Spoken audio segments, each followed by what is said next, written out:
cringing as I come live here because I know this headline is out there. It's really out there. And I'm going to get into all of this. This is actually a podcast episode record that we are starting right now. Just want to make sure I'm recording, I'm streaming. Okay. Got Facebook, Instagram, YouTube.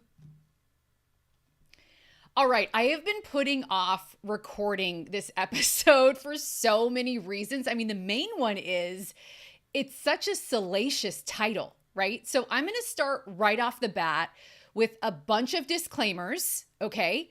And then I'm going to get into some of this marriage practice that has really helped me over the years of my marriage. Okay, so the first disclaimer, and I'm going to back all of this up as we go through the episode. Disclaimer number one, this episode is not about sex. Okay, so if you got all excited, you saw this episode on She Just Closed the Podcast, you're like, oh my gosh, she's going to give me sex advice. It's not happening today, guys. Maybe someday. Actually, no, probably never, because that is the last department I am qualified to give any advice in. Number one disclaimer, this is not about sex. The second thing I want to share is I am literally in no position to give anyone marriage advice, okay? If you only knew the events of my last year and a half in my marriage, we're approaching actually 20 years married, which is crazy. This August, but I am not in a position to give any marital advice.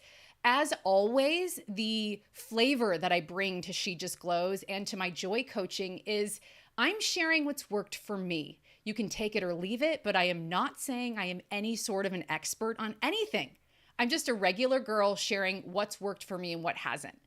And speaking of not being an expert, I am certainly not an expert in the topic of submissive marriage. It's something that I find intriguing. It's something that I did an experiment with in my marriage a few years ago. That's why, listen, I'm not an expert. That's why the word experiment is in the title, okay?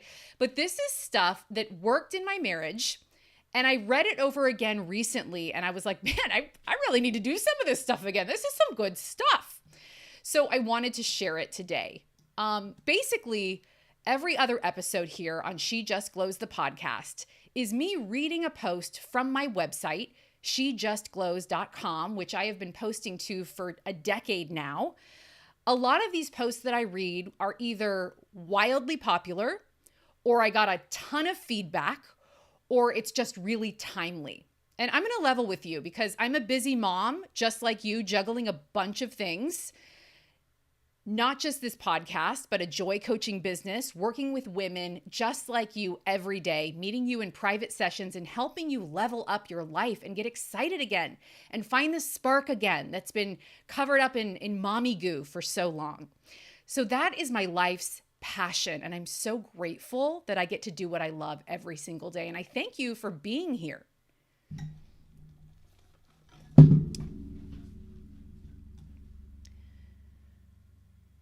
But I go into all of that because doing the podcast this way, where every other episode I read an old post that really resonated with you, honestly, it just helps me save time because I'm not researching and writing all new content. I'm simply sharing old, really, really good content, right? Which, by the way, if you are someone who shares content for your business, know that most of the time people haven't seen all your stuff. So it's totally okay to recycle it, to bring it back so people can see it again. Reuse your content. There is no shame in that whatsoever. And I actually think it serves your ideal customer better by giving them more of this great stuff that you know has served so many people. So that's what I try to do here every other episode by reading these older posts.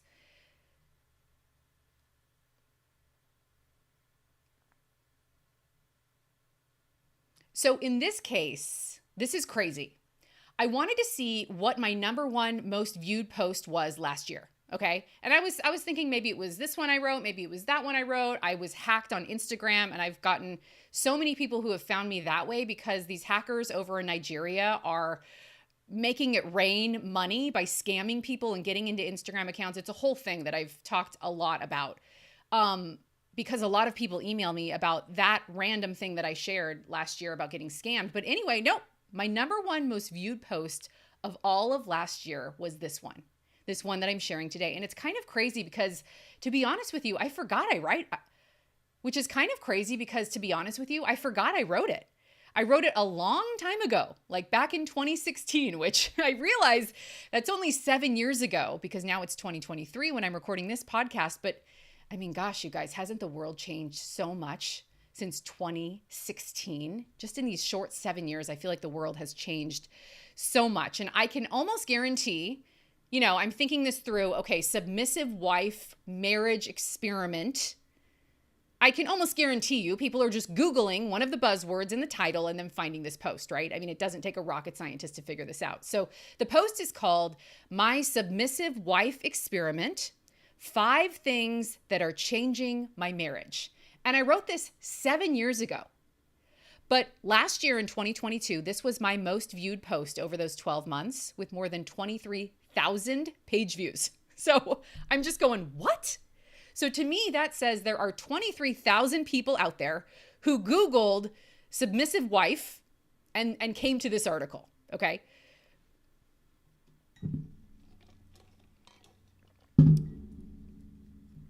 And I know in popular culture since 2016, 50 Shades of Grey has made this submissive marriage, submissive whatever, a buzzword.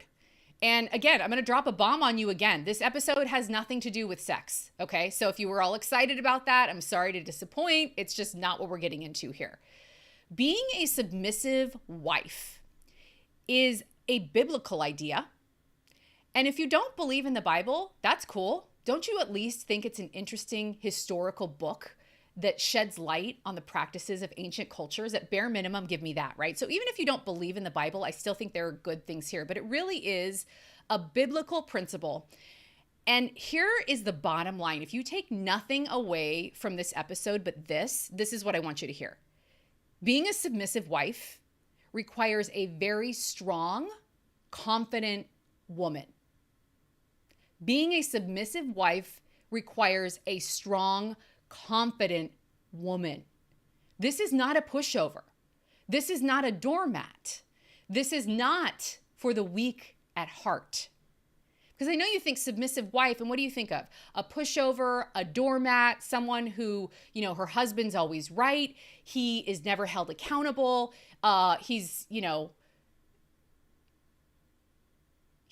He doesn't have to answer to anyone. No. That is not what we're talking about here. So I think there's a lot of misconceptions around this topic and around this word. And again, I'm not an expert, and I cringe at sharing this episode because I know it conjures up a lot of weird images of what this means. And so I'm sharing what it's meant for me in my life, and honestly, what I need to get back to in my marriage. But being a submissive wife is not for the weak. Okay, so let's get that misconception out of your mind right now.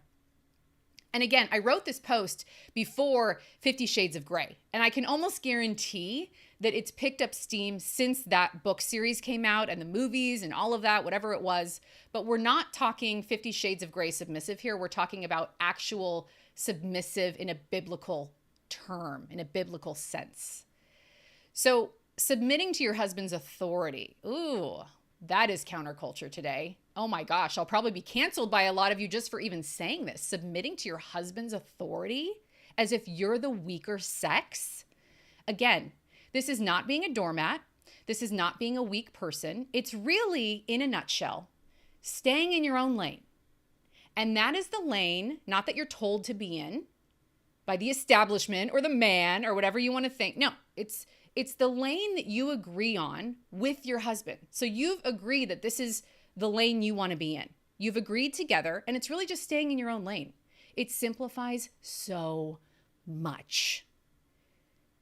So I really want to make it clear here. This is not about women not having a say or being inferior or being second class. Please know that is so far from what I stand for here on She Just Glows, and I think you know that. Please don't get hung up on that word, submissive, okay? But I was shocked. I could not believe this was my #1 post of last year. And then I wasn't shocked at the same time, Oh, and I thought, I do not want to talk about, of all the posts, I mean, there are like a couple that are in my top 3 that I never want to talk about. One of them is when I spoke out about covering up your nipples while you're breastfeeding, and you can only imagine the outrage that caused. I mean, I'm talking hundreds of thousands of comments and people angry at me over basically saying, I don't want to see your nipple when you're breastfeeding. The second post that I would never touch again is when I was giving away my dog because I had 3 little kids and the dog was biting their friends and barking at the mailman, and it was just too much for me. And I put my emotional health above a dog's, and I rehomed my Chihuahua. You guys, I got death threats because of this post. It was wild. I have never experienced anything like this. I mean, posts were written about my post. It was bizarre. And I mean, I would say number 3 is probably the submissive marriage post. It's just a sticky topic. Because even I have a negative connotation with that buzzword of submissive in the title. Okay, so, but anyway, we're going to push past that now. We're going to get into the post. I know it's what you've been waiting for. I'm going to dive into this, and it's the 5 things that back in 2016 were seriously changing my marriage. And like I said, there's some good stuff here. I mean, I reread it the other day and I go, okay, I need to get back to some of this stuff. I am way off base with a lot of this stuff. So I'm going to reshare it with you because I can't ignore that more than 23,000 people randomly found my site and wanted to read this. And part of what I do here, if nothing else, is I will always talk about what no one else will. And this is one of those times, okay? So here goes. And keep in mind, I wrote this when I had 3 little ones. Today I have 4 kids. One of them is actually going into middle school this year. So they're a little older than they were when I wrote this post. But I still feel that these points are helpful and applicable, and I hope you do too.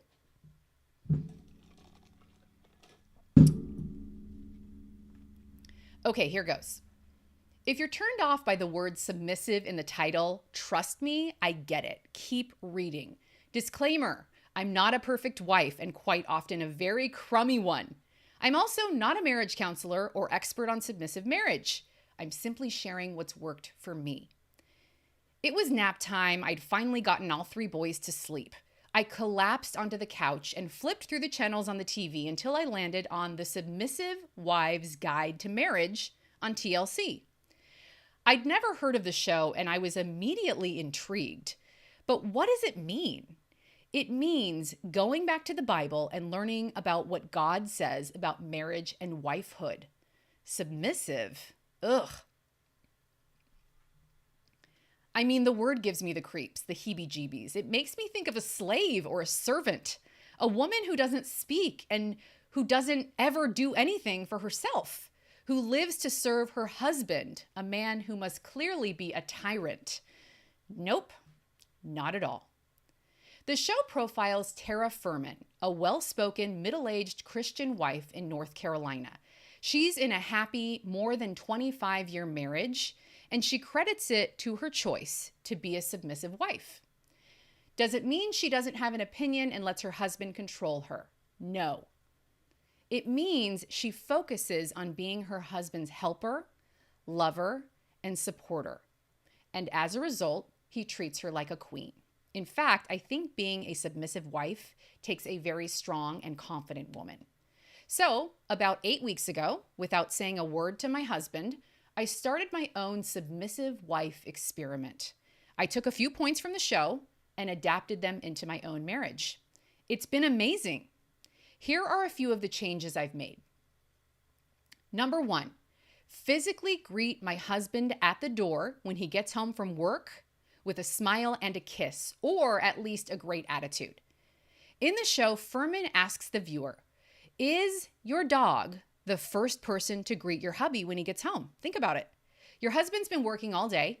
He's been gone since 7 a.m. He fights traffic and finally gets to the front door of his home. He opens it. The dog is there to say hello, but no one else even looks up. How heartbreaking. Furman calls this process re-entry. And every day when her husband gets home, she and their kids deposit their cell phones into a basket and greet dad at the door. Furman also usually has dinner going and a cold beverage to greet him. Now, with 2 babies and a toddler, with 2 toddlers and a baby, I'm not always able to do all of this, but I can make a point to stop whatever we're doing when the husband gets home, get up from my seat, and physically meet him at the door with a smile and a big kiss. Sometimes I'm nursing, so I don't stand up, but I let the kids greet him at the door and I give him a big smile and hello. One day, I thought ahead enough to get him an ice water in his favorite blue Solo cup and had one of the boys walk it out to him at the car. Groundbreaking? No. But it made him feel special and know that we anticipated his arrival home from work. The point isn't that you have to have dinner ready. The point isn't that you have to have dinner ready or you have to be fake happy when he gets home from work. Heck, you may work and you may not even be home when he gets home. The point is that in whatever way you can, communicate that your man is respected, he is the leader of the house, and that the family is happy when he comes home. If you're not going to be home when he gets home, can you make his lunch before he goes into work in the morning or iron the clothes he's wearing tomorrow? However you can, communicate that you're grateful for him. In my experience, the attitude is far more important than the action.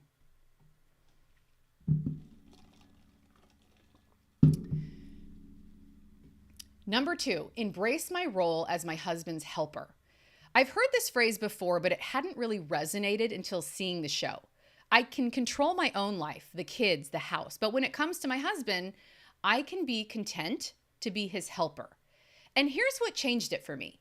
Just being the helper totally takes the pressure off me. With 3 boys 4 and under, I have enough to worry about every day. So now, instead of micromanaging all that my husband does too, I just let it go. And all I need to do is ask him how I can help. For example, for years, it's been my responsibility to manage our rental properties. Now with 3 young children to bathe, feed, change, and teach, it's a huge drain to my emotional energy to manage tenants and maintenance of our properties. Rather than trying to do it all myself, I asked my husband to take over. He agreed happily. Since then, he's been doing an excellent job, and I have the relief of knowing that he will make the best decisions for our family. I don't need to ask him to give me the rundown of what he's doing for the properties. All I do is ask, is there anything I can do to help? The pressure is now off me, and I don't have to worry about it. And even if something goes wrong, I don't have the pressure of knowing that the responsibility falls. And even if something goes wrong, I don't have the pressure of knowing that the responsibility falls solely on my shoulders. It's his responsibility. Number 3, preaching this loud for those in the back, including me, hold back when I want to direct my husband. Woo! For me, I'm learning that it's more about what I don't say than what I do. And I'm finding that holding back when I really want to direct or tell my husband what to do might actually be communicating more love and respect to him than words ever could. For example, one night we were grilling dinner, and as is usually the case, it was my job to prepare the sides in the kitchen, and my husband was going to grill the meat outside. We decided we wanted to eat at 5:30, so around 5, I started prepping the sweet potatoes. We decided we wanted to eat at 5:30, so around 5, I started prepping the sweet potatoes and corn to bake inside, but I noticed my husband wasn't starting the grill. Rather than nag him over and over to start the grill and then telling him that he never times the meat cooking correctly, I asked myself, what is the worst that can happen? Well, the meat won't be done until after the rest of dinner. We might be really hungry by the time dinner starts. Well, we can have some snacks then. So starting that night, I made a conscious decision to not direct my husband. I didn't say a word. Eventually, he started the grill. We ate dinner a little later than normal, but it was fine. Since I hadn't blown up at him or critiqued him, it was a happy, peaceful vibe at the dinner table, and we all had fun. We even laughed, like a lot. The best part was I didn't have to take on the role of being boss of everyone in the house as I might have previously thought I needed to. I don't need to assume that role of being the nagger. The fact is I don't enjoy that, and it's not helpful to anyone.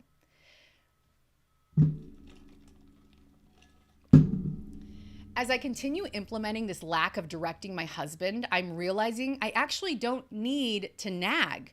When he knows I'm not going to be reminding him, it seems like he's actually more likely to initiate the tasks on his own. And again, if he doesn't, the responsibility falls squarely on his shoulders. This happened recently when we were leaving on vacation. We were almost We were going to be staying in a beach house, which meant we had to bring almost everything with us, from shampoo to charcoal to paper plates to food. Before we left, rather than calling the shots, I asked my husband what he wanted me to do. He said he wanted me to handle the interior and he'd take care of putting the boat on the trailer and getting the outside stuff together. Suddenly, it became so easy. Once I knew what my job was from him, that was all I had to worry about. And because I wasn't nagging him to get his stuff done, he just did it. Let me tell you, my friend, this was our very first family vacation where there wasn't a single solitary argument, disagreement, or miscommunication. We got 3 boys, 4 and under, including a 5-week-old at that time, down to the beach house with all of our stuff for 5 days without a single ounce of tension. It was glorious. And it all came from me learning to take his direction, not fighting to direct him and tell him what to do. Number 4, I focus on being grateful for what my husband does every day. In the show, Furman focuses a lot on what she loves and values in her husband. And in this process, I've started doing the same. And it turns out it's really helping my attitude about everything. When I focus on how hard my husband works for our family, I'm less likely to be mad when he leaves his dirty socks on the floor. And when I think about how he still thinks I'm beautiful despite 52 pounds of baby weight, I'm not going to be annoyed that I have to take out the kitchen trash again. As an admitted control freak type A personality, this has been a huge change for me. But I simply go into each day asking myself how I can best help my husband and how I can show him my respect and love. Once I realized that I'm thankful for who my husband is, I stopped valuing him based on what he did or didn't do. I started valuing him for the person he is. Number 5, I make my husband feel important because he is. My husband works his butt off all day so that I can be home with our kids. My husband loves me unconditionally. But when I think of it that way, why wouldn't I want to make him feel important? He is. Once I decided I wanted to make my husband feel special, it just started coming out in my actions. I'd bring him his favorite peppermint tea in bed, or I'd pick him up some new loafers at Target because I noticed his old ones were getting raggedy. I'd let him sleep until 8:30 on a Saturday while I get up with the kids at 6 a.m. Of course, with our 3 little ones, I'm not always able to do all of this, but the point is, the gratitude is there. If not in my actions, then at least in my mindset. See you guys.